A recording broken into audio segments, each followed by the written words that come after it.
Okay, we're going to build an adaptive website, and it's going to be sort of a newsletter-based thing. And we want this to be a useful tool for people who use all sorts of devices. So people using phones, tablets, and the desktop will be able to read it easily.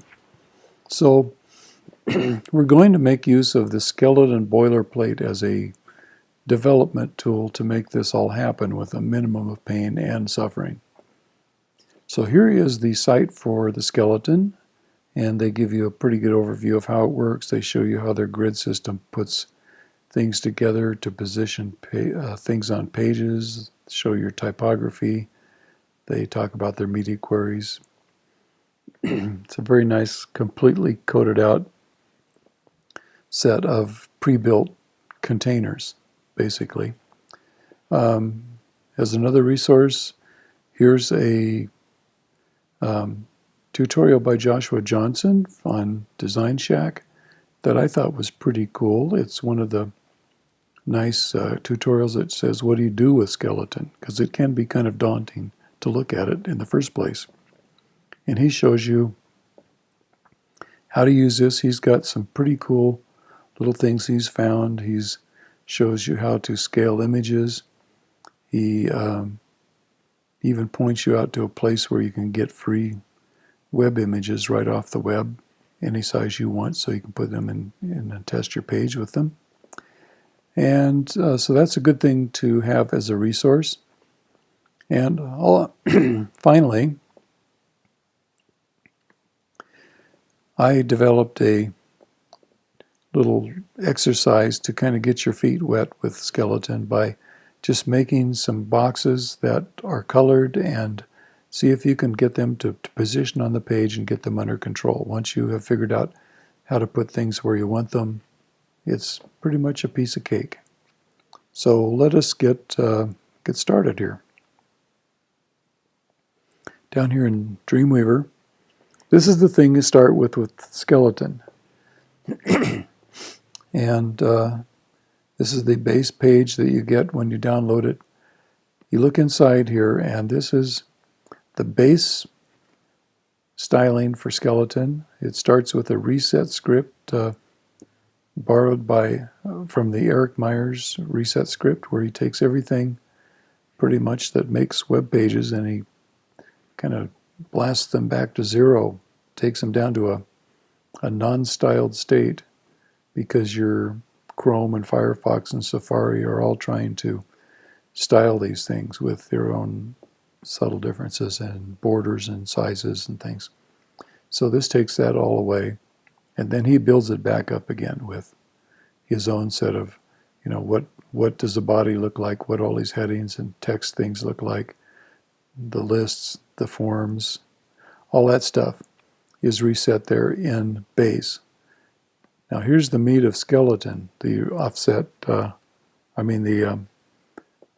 tools to make different size columns, to offset columns, to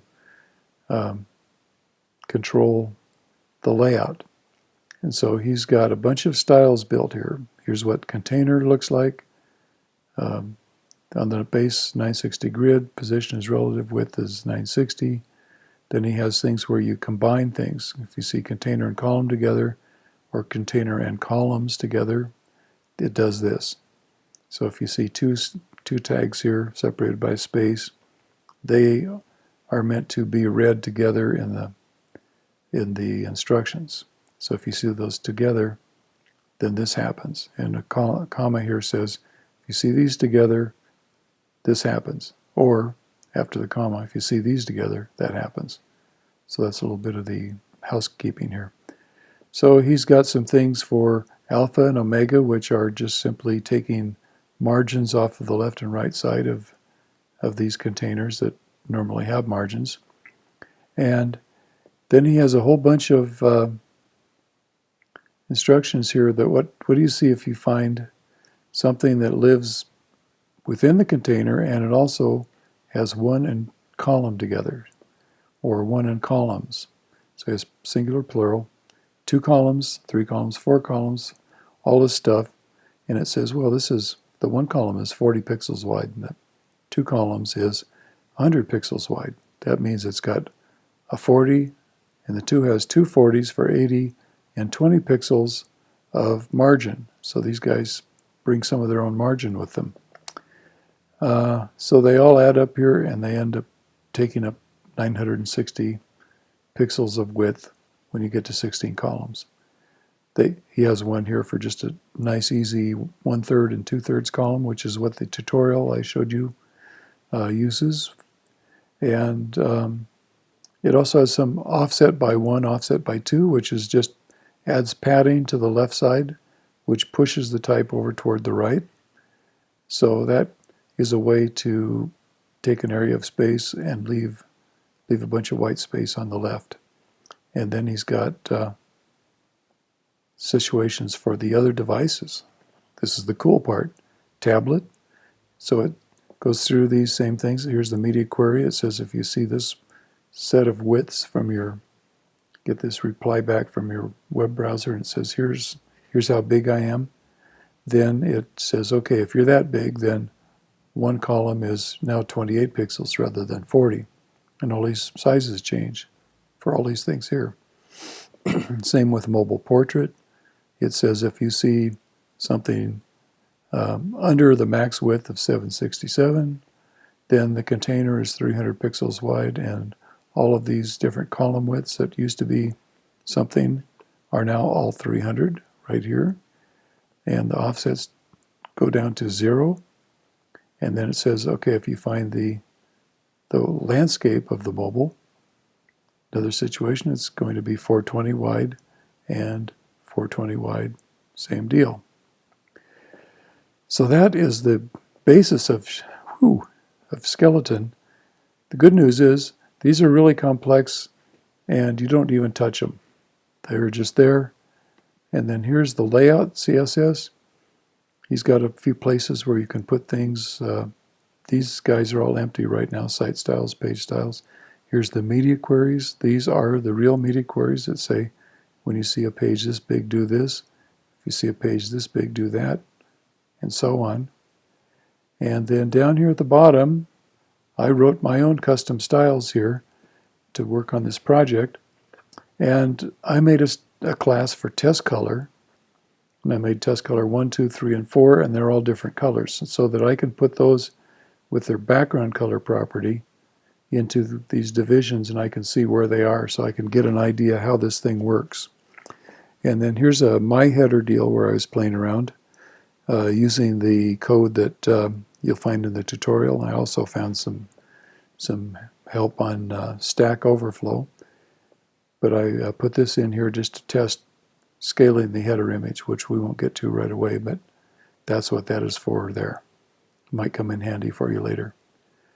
So I have copied index up here into this file called new test.html so that I can test this.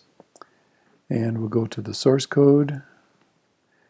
And here is the source code from Skeleton, the doc type, IE hacks, a bunch of housekeeping things up here, links to different style sheets. The three style sheets it uses, the base, the skeleton, and the layout are all linked right here.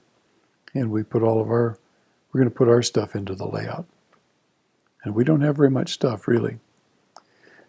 Okay, delete everything in this dot container.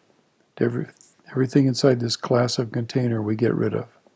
So we go here, down to the bottom, just before container. Boom, that's gone. So now we have an empty page. We're looking at this with the live turned on in Dreamweaver's view window. And the live, when you turn that on, it's using a small WebKit browser very similar to Safari. So it's not a bad checker. This is CS6. It's a little bit better than CS5, but even CS5 kind of works. Best thing is still go out and look at it in a real browser.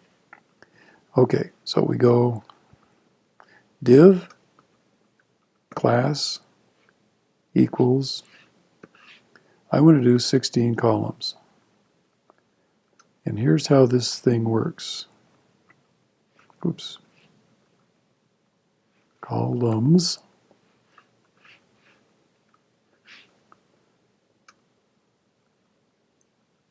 Things go here.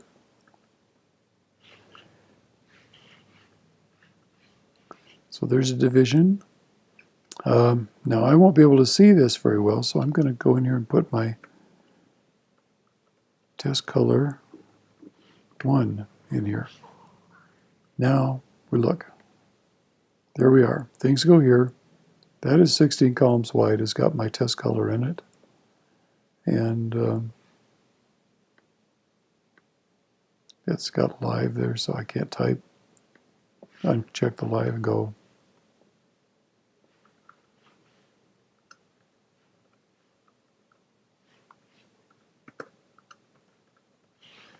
Okay. So I've got a little bit of text there that takes up some space. So there we are. That is how you start out coding this thing. Now you could copy that. I'm going to paste that on this one. Take this out.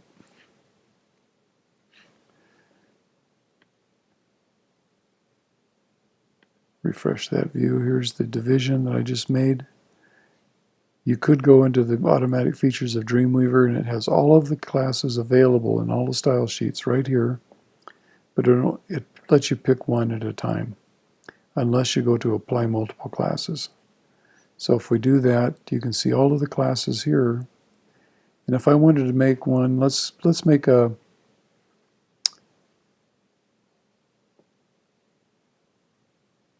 eight columns.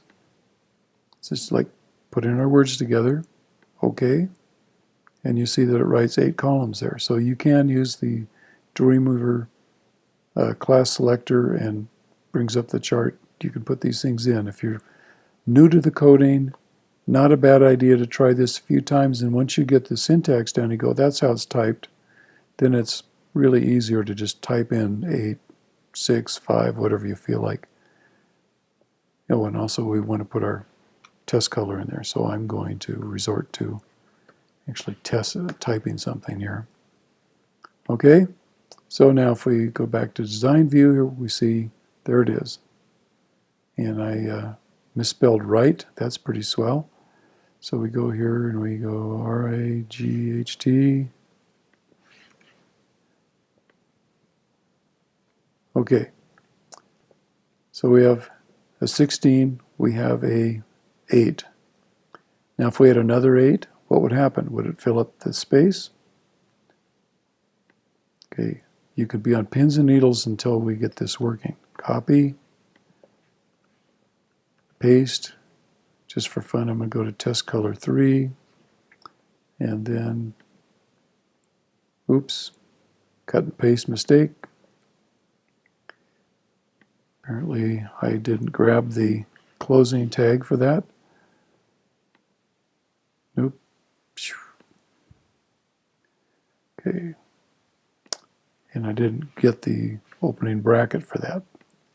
So haste makes waste in the land of cut and paste. Okay, now we have 2 8ers right here. And this is basically how the thing works. As long as you don't go over 16, they stay on one line, right? So you go, well, 2 and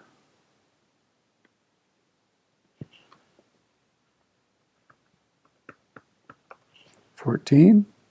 Should do the math. There it is. Okay. And these are floating to the left, so if you did, instead of 14, you did 2 more 7s.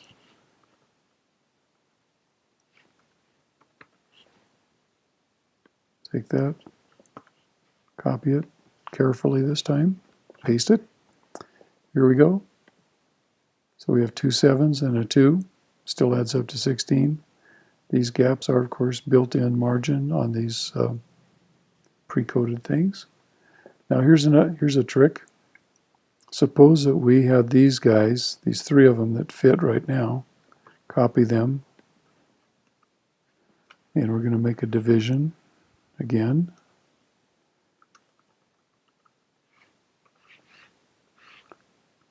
I'm going to make this a 16 columns to contain that, right?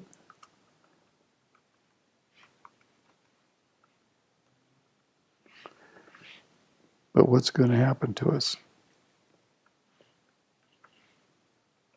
Close that. Okay, go look at this. And we see we have the 3 in a row, and here's these 3, but these guys are stacking up. They ran out of room. Something went wrong here. Well, it's because they are included within the 16 column, and it has a little bit of shorter width because it has margin on it itself, so it's not as wide as 960. If you keep track of that, I'm going to put color 4 on that one so we see what's going on. There we are. So here's the deal. These the alpha and omega stuff that we saw up here in Skeleton, I think, or was it alpha and omega takes left margin to 0, right margin to 0. And alpha, of course, is the start of the Greek alphabet. Omega is the end of it. So that's why the front and back relationship goes on here. Okay, so within this division, we look at this 16 column division we just made.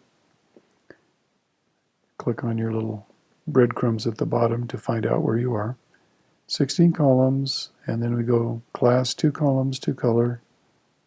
I'm going to put, this is the first one, so I'm going to put alpha. And this is the last one down here. I'm going to call that omega. We'll see if that helps. Voila, it did help. Cool.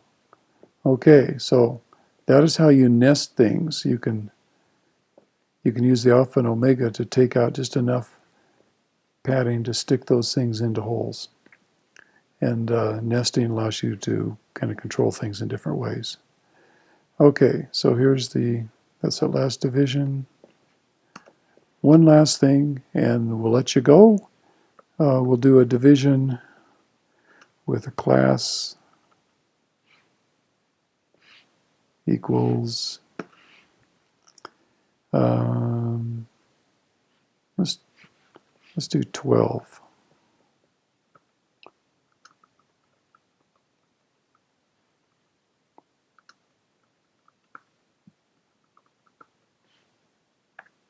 Test color 1, and we'll, oops, close that guy out.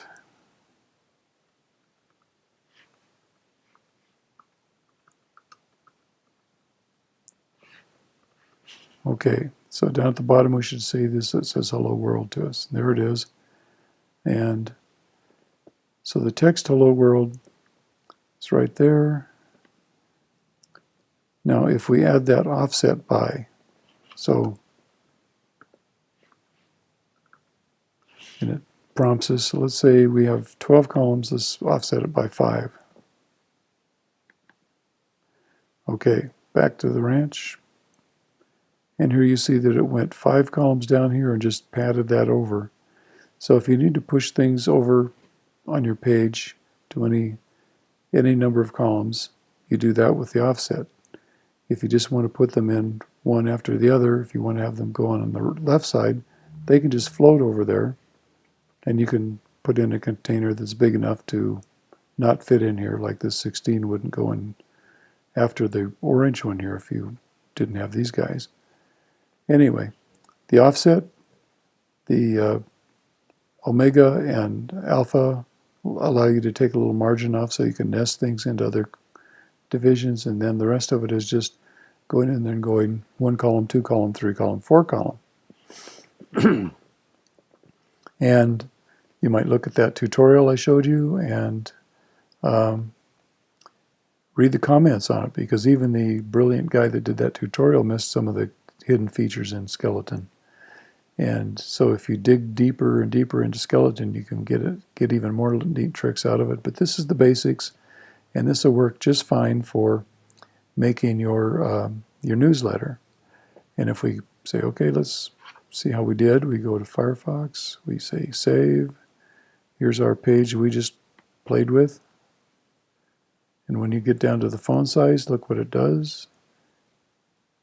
Now I've got it, I think I overran it somewhere here. I've got an extra column, so something there didn't add up. But that's the gist of how this thing works. And we'll call it quits at this point. Good luck with Skeleton.